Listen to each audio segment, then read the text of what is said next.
Learned.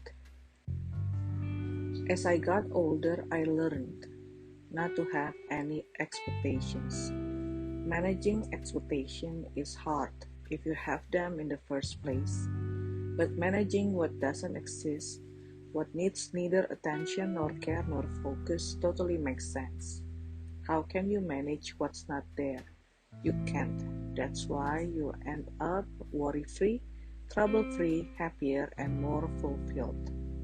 The older I got, the more I learned that nobody remembers anything in this world unless it's written in blocks on their calendar or being screamed out loud by their phones.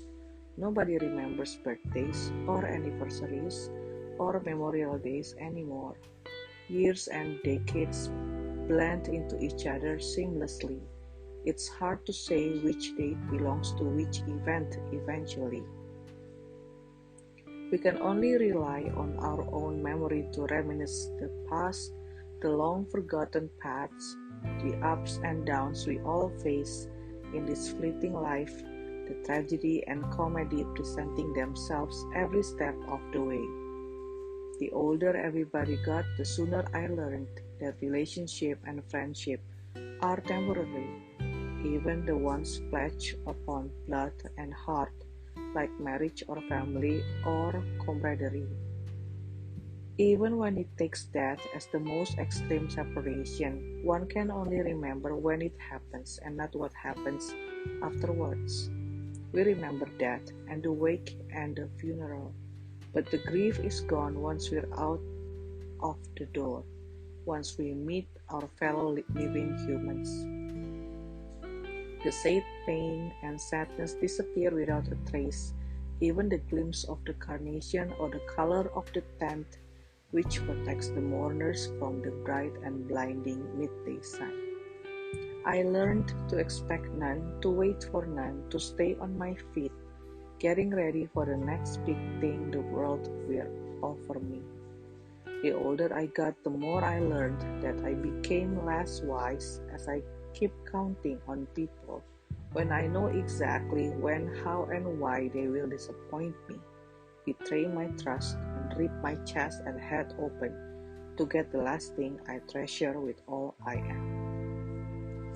My memory, the remembrance of what was as a lesson for what might and will be in the future and beyond. The older I got, the more I learned about relying on myself first and foremost, not to depend on anyone, especially they who potentially have the keys to my heart and soul. I learned that without any expectations, I turned out to be okay. Relationships don't falter, and nobody feels neither insufficiency nor alienation nor jealousy. I learned that without relying on nobody, everybody will feel self-sufficient and interactions will not be shadowed by demands and regrets of what the other party should be and should have been doing. The only regret is mine for not having learned this sooner, realized this earlier, so I was trapped inside the webs of weariness that I actually made myself, but blamed the others for putting me there. I learned that the world rotates, life changes, people come and go, and nature doesn't stand still. So who am I to pursue eternality and the state of being forever and ever? I learned that it's so silly of me to expect that. I learned that what I already chose is the best to make me strong and carry on.